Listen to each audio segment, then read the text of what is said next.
Chers amis, une petite étude biblique sur l'amour de Christ, l'enracinement dans l'amour de Jésus-Christ. Nous allons en cet effet dans Éphésiens au chapitre 3, verset 7, de la version Darby. Je prends déjà au verset 14. C'est pour cela que je fléchis mes genoux devant le Père de notre Seigneur Jésus-Christ, duquel est nommée toute famille dans les cieux et sur la terre, afin que selon les richesses de sa gloire, il vous donne d'être fortifiés en puissance par son esprit, quant à l'homme intérieur, de sorte que le Christ habite par la foi dans vos cœurs, et que vous soyez enracinés et fondés dans l'amour, afin que vous soyez capables de comprendre avec tous les saints quelle est la largeur et la longueur et la profondeur et la hauteur, et de connaître l'amour du Christ qui surpasse toute connaissance, afin que vous soyez remplis jusqu'à toute la plénitude de Dieu. Voyez-vous ici le souhait, le souhait de l'apôtre Paul pour les Éphésiens, pour ces chrétiens, pour cette assemblée, l'affection qu'il porte dans son cœur, la sollicitude vis-à-vis de ces chrétiens. Oh Seigneur! Eh bien, mes amis, son désir, c'est pas seulement qu'ils soient sauvés, mais il veut vraiment qu'ils aillent beaucoup plus loin. Le don par excellence dont il fait référence dans 1 Corinthiens chapitre 14, à savoir le don de l'amour. L'amour qui ne périve pas. Mmh. Donc, c'est avec l'amour qu'il, souhaite vraiment que cette assemblée puisse grandir spirituellement et que cette assemblée puisse, être fermement établie en Jésus-Christ. Nous allons aussi dans Colossiens au chapitre 2, verset 6. Comme donc vous avez reçu le Christ Jésus, le Seigneur, marchez en lui, enracinés et édifiés en lui et affermis dans la foi, selon que vous avez été enseigné, abondant en elle avec des actions de grâce. Très similaire, hein? Très, très similaire. Là, il prie vraiment pour que les croyants soient fortifiés au-dedans d'eux-mêmes, dans l'intérieur, au niveau de l'âme, par la puissance du Saint-Esprit. Il souhaite que le Saint-Esprit puisse habiter dans leur cœur, qu'ils soient vraiment enracinés, fondés dans l'amour, puis qu'ils puissent comprendre aussi la longueur, la profondeur, hein, la grandeur de Dieu, qu'ils connaissent l'amour de Christ qui surpasse toute intelligence, toute connaissance, nous dit ici la parole de Dieu, pour qu'ils soient remplis de la plénitude de Dieu. Voilà le souhait de Paul pour son assemblée. Alléluia. Gloire à Dieu. Oui, mes amis, être enraciné dans l'amour, c'est, on parle ici de racine, comme un arbre. Vous savez, pour l'image d'un arbre, pour montrer aussi que la vie du croyant a besoin de racines qui sont profondes. Des racines profondes pour que pour qu'il puisse tenir ferme lorsqu'il est éprouvé, lorsqu'il passe par les difficultés. Ces racines spirituelles, nous plongent vraiment, littéralement dans l'amour du Christ. Cet amour, vraiment se découvre ici, on le voit progressivement comme un arbre qui prend ses racines, qui s'enracine au fur et à mesure dans la terre. Mes amis, plus Jésus-Christ remplit nos cœurs de son amour, plus notre foi devient solide et notre vie spirituelle grandit et devient aussi stable, hein, que nous ne soyons plus emportés par tout vent de doctrine. Il nous faut être enracinés aussi pour que notre confiance en Dieu puisse aussi devenir inébranlable, mes amis. Quand il y a des tempêtes, quand les choses ne vont plus, nous devons être enracinés.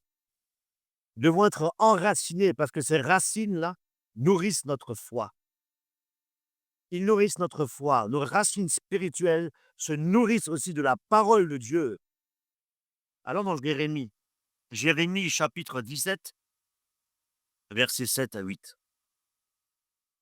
Béni l'homme qui se confie en l'Éternel et de qui l'Éternel est la confiance. Il sera comme un arbre planté près des eaux et il étendra ses racines vers le courant. Et il ne s'apercevra pas quand la chaleur viendra et sa feuille sera toujours verte. Voyez-vous? Et dans l'année de la sécheresse, il ne craindra pas et il ne cessera de porter du fruit. C'est la racine qui nous porte, mes amis. La racine. Sans racine, l'arbre est mort, mes amis. L'arbre est mort sans racine. Psaume 1, versets 2 à 3, où je prends déjà au verset 1. Bienheureux l'homme qui ne marche pas selon le conseil des méchants et qui ne se tient pas dans le chemin des pécheurs et ne s'assied pas au siège des moqueurs, mais qui a son plaisir en la loi de l'Éternel et qui la médite dans sa loi, qui médite la loi jour et nuit. Il sera, écoutez bien, comme un arbre planté près des ruisseaux d'eau, qui rend son fruit en sa saison, et dont la feuille ne se flétrit point, et tout ce qu'il fait, il prospère. Alléluia. Une vie qui est enracinée, mes amis, dans l'amour du Christ, produit du fruit, et produit du fruit pour la gloire de Dieu. Alors dans Jean chapitre 15, Jean 15, verset 5, moi je suis le cep, vous les sarments. Celui qui demeure en moi, donc enraciné en l'amour du Christ, et moi en lui, celui-là porte beaucoup de fruits, car séparé de moi, vous ne pouvez rien faire. Sans amour, nous ne pouvons rien faire. Et si quelqu'un ne demeure pas en moi, il est jeté dehors comme le sarment et il sèche. Comme le sarment et il sèche. Voyez-vous. Christ est amour. Christ est amour. Dieu est amour. C'est sa nature, mes amis. Et nous devons demeurer dans l'amour du Christ, mes amis. Nous devons chercher l'amour. Nous devons nous chercher Dieu, c'est chercher l'amour de Christ, être enraciné dans l'amour de Dieu. Alléluia. Et nous allons encore dans le Jean 5, toujours pareil, 15, pardon, verset 8. En ceci, mon Père est glorifié. En quoi le Père, mes amis, est-il glorifié? Lorsque nous faisons des miracles, lorsque nous faisons des guérisons, lorsque nous chassons les démons? Non. En ceci, mon Père est glorifié, que vous portiez beaucoup de fruits. Alléluia. Portez beaucoup de fruits. En cela, le Père est glorifié, mes amis. Et vous serez mes disciples. Comme le Père m'a aimé, moi aussi je vous ai aimé. Demeurez dans mon amour. Être enraciné dans l'amour du Christ, mes amis. Et porter du fruit nous donne aussi l'assurance dans l'épreuve. Et lorsque nous sommes enracinés dans l'amour du Christ, ça nous donne aussi une certaine stabilité lorsque nous passons effectivement ces difficultés. Psaume 112, verset 7. Il ne craindra pas une mauvaise nouvelle, son cœur est ferme, se confiant en l'Éternel. Nous devons nous confier, mes amis, en l'Éternel. Alléluia.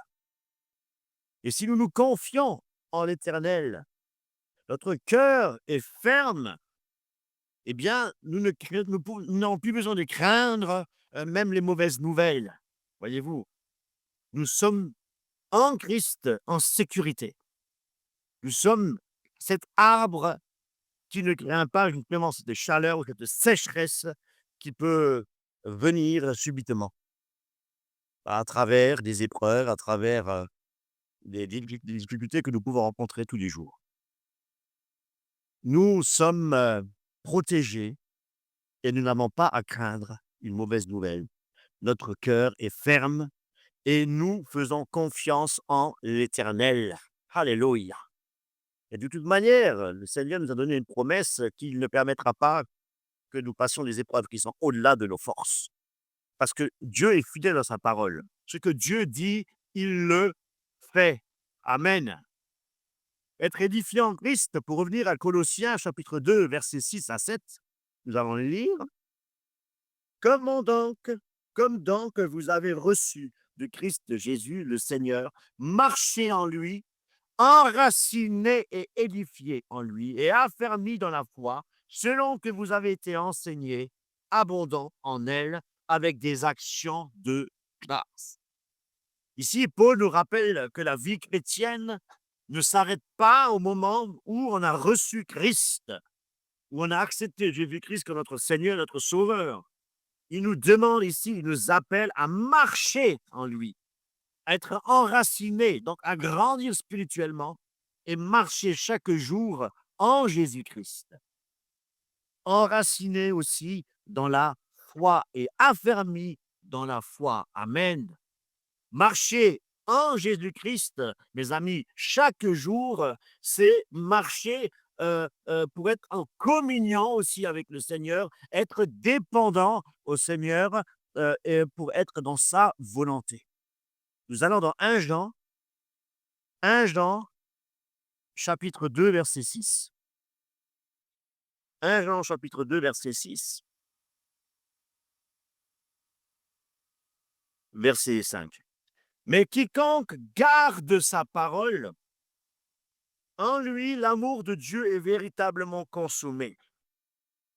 Par cela, nous savons que nous sommes en lui. Nous sommes en lui. Comment savons-nous si nous sommes en Christ? Lorsque nous gardons sa parole. Celui qui dit demeurer en lui doit lui-même aussi marcher comme lui a marché. Enoch a marché avec l'Éternel. Genèse 5, verset 22. Genèse 5, verset 22. Et Enoch vécut 75 ans et engendra Mathusélah. Et Enoch, après qu'il lui a engendré Mathusélah, marcha avec Dieu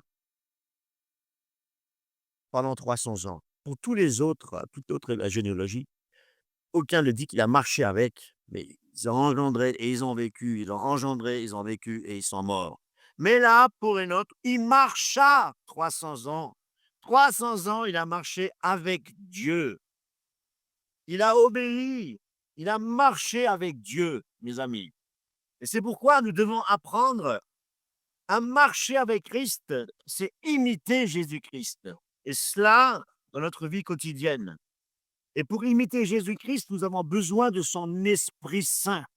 Son esprit pour nous aider à prendre de bonnes décisions, à avoir une bonne attitude, pour bien, comment dire, être des lumières dans ce monde de ténèbres, mes amis. Nous sommes l'édifice du Seigneur et nous devons avoir une base solide. Et Jésus-Christ est notre fondement. Il est aussi notre pierre. Alléluia. Et nous allons à cet effet dans Éphésiens 2,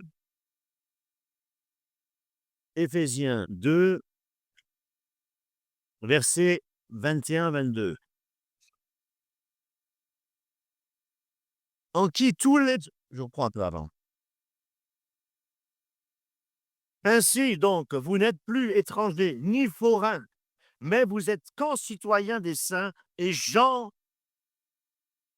de la maison de Dieu, ayant été édifiés sur le fondement des apôtres et prophètes, Jésus-Christ lui-même étant la maîtresse pierre du coin, en qui tout l'édifice, bien ajusté ensemble, croît, le verbe croître, grandir, pour être un temple saint dans le Seigneur, en qui vous aussi, vous êtes édifiés ensemble pour être une habitation de Dieu par l'Esprit. Nous sommes une habitation de Dieu, mes amis, par l'Esprit. Donc plus nous grandissons avec le Seigneur, avec l'Esprit, spirituellement parlant, plus la bonté du Seigneur Jésus-Christ pourra refléter en nous. Ah oui, nous sommes la lumière du monde. Nous devons croître spirituellement. Nous allons dans 1 Jean chapitre 2, 1 Jean chapitre 2, versets 13-14. Je vous écris, Père, parce que vous connaissez celui qui est dès le commencement. Je vous écris, jeunes gens, parce que vous avez vaincu le méchant. Je vous écris, petits enfants, parce que vous connaissez le Père. Je vous ai écrit, Père, parce que vous connaissez celui qui est dès le commencement. Nous devons connaître le Seigneur.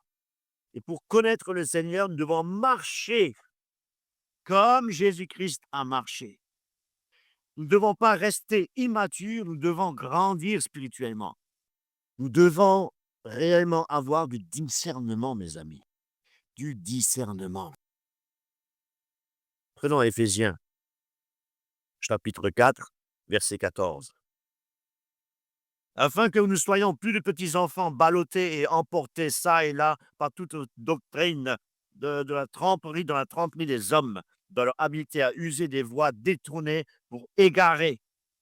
Mais que vous étant vrais dans l'amour, nous croissions en toutes choses jusqu'à ce qu'il ait le chef, le Christ, duquel tout le corps bien ajusté est lié ensemble par chaque jointure du fournissement produit selon l'opération de chaque partie dans sa mesure, l'accroissement du corps pour l'édification de lui-même en amour, mes amis. Apprenons à grandir dans la grâce de Dieu, dans la connaissance du Seigneur. Nous devons grandir aussi dans la connaissance du Seigneur, nous dit 2 Pierre, 2 Pierre 3, 18. 2 Pierre 3, 18. Mais croissez dans la grâce, dans la connaissance de notre Seigneur et Sauveur Jésus-Christ. Amen. Nous devons aussi nous édifier mutuellement. L'amour fraternel est très important aussi, mes amis. Jude 20. Jude 20. Mais vous, bien-aimés, vous édifiant vous-même sur votre très sainte foi, priant par le Saint-Esprit, conservez-vous dans l'amour de Dieu, en attendant la miséricorde de notre Seigneur Jésus-Christ pour la vie éternelle. Voyez-vous, toujours dans l'amour. Et comment nous conserver dans l'amour, mes amis? Comment? En nous reprenant les uns les autres avec crainte. Il est écrit, les autres, sauvez-les avec crainte, les arrachant hors du feu, haïssant même le vêtement souillé par la chair. Mes amis, nous devons aimer notre prochain. Et celui qui est faible et celui qui chute, nous devons prier, le reprendre avec amour, mes amis. Nous devons nous affermir ensemble dans la foi. C'est très important. Alors maintenant, pourquoi la foi est-elle importante? Elle est essentielle dans notre vie de tous les jours en tant que chrétien. Parce que nous devons marcher par la foi et non pas par la vue. La foi, effectivement, nous donne la force de tenir ferme lorsque nous passons des difficultés, lorsque nous passons des épreuves. On a bien vu avec Enoch, effectivement, eh bien, les promesses, elles sont également pour nous. Quand il a marché par la foi, eh bien, ça a plu à Dieu. Et là, on peut aller voir ça dans Hébreux, chapitre 11, versets 5-6. Et par lui étant mort, il parle encore, par la foi, Enoch fut enlevé parce qu'il ne vit pas la mort. Il ne fut pas trouvé parce que Dieu l'avait enlevé, car avant son enlèvement, il a reçu le témoignage d'avoir plu à Dieu. Or, sans la foi, il est impossible de lui plaire. Nous devons être fondés et nous devons être fermes dans la foi. Et Paul, effectivement, dans Colossiens, il encourage justement les chrétiens à demeurer fermes dans la foi, c'est-à-dire de rester dans cette foi continuellement et pas seulement d'une manière ponctuelle. Toujours rester dans la foi, grandir dans la foi. La foi. Prenons Romains chapitre 1, verset 17. Romains 1, 17. Romains 1, verset 17. Car la justice de Dieu y est révélée sur le principe de la foi pour la foi, selon qu'il est écrit, or le juste vivra de foi. La justice de Dieu. Alléluia. La justice de Dieu, mes amis. La justice de Dieu y est révélée sur le principe de la foi. La foi justifie, mes amis. Elle justifie le chrétien. Nous sommes sauvés par Christ aussi. Galates, par la foi.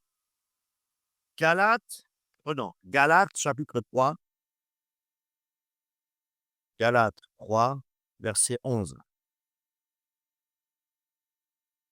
Or, que par la loi, personne ne soit justifié devant Dieu, cela est évident, parce que le juste vivra de foi.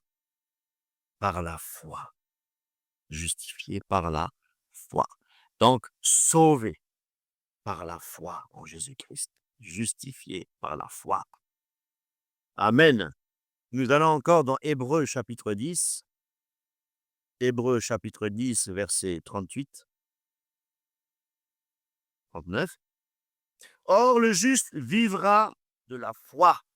Et si quelqu'un se retire, mon âme ne prend pas plaisir en lui. Mais pour nous, nous ne sommes pas de ceux qui se retirent pour la perdition, mais de ceux qui croient pour la conservation de l'âme. Le Seigneur nous garde.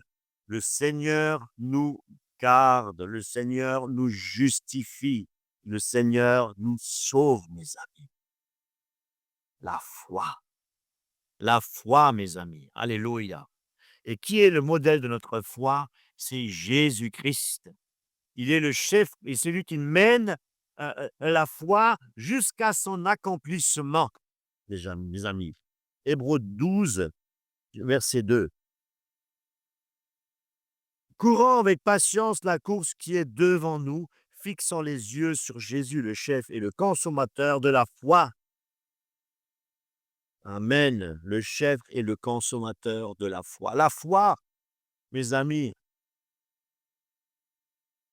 nous donne la capacité, nous rend forts et fermes lorsque nous passons les épreuves, mes amis. C'est pourquoi nous devons persévérer, toujours demeurer fermes et persévérer et toujours être fondés dans cette foi et pour pouvoir résister aussi aux attaques spirituelles. C'est pourquoi Dieu aussi dans Éphésiens nous a donné des armes spirituelles. Nous devons marcher dans la vérité, dans la justice et dans la paix de Dieu qui surpasse toute intelligence. Mes amis, comme dans l'église, l'exemple de l'église de Thessaloniciens, ils étaient persécutés effectivement et il y avait même une confusion totale au niveau de la doctrine. Mais ils sont restés fidèles et ils ont été encouragés, ils ont retenu toutes les instructions qu'ils ont reçues de l'apôtre Paul et ils sont restés fidèles à ses enseignements. Nous devons persévérer dans la foi, persévérer dans les enseignements de la parole de Dieu. Nous devons persévérer dans la fidélité aussi aux enseignements de Christ. Amen. Nous devons, pour être fondés, c'est être enraciné dans l'amour du Christ. Être fondé, c'est demeurer ferme dans la foi. Être fondé dans l'amour de Christ, c'est persévérer face aux épreuves grâce à la puissance du Saint-Esprit et grâce à la parole de Dieu. Mes amis, c'est pourquoi il est important d'étudier la parole de Dieu, de la méditer jour et nuit, mes amis. Que le Seigneur puisse vous rendre ferme, établi dans son amour, dans la vérité, pour que rien, mes amis, que rien ne puisse vous ébranler. Soyez richement bénis. Amen.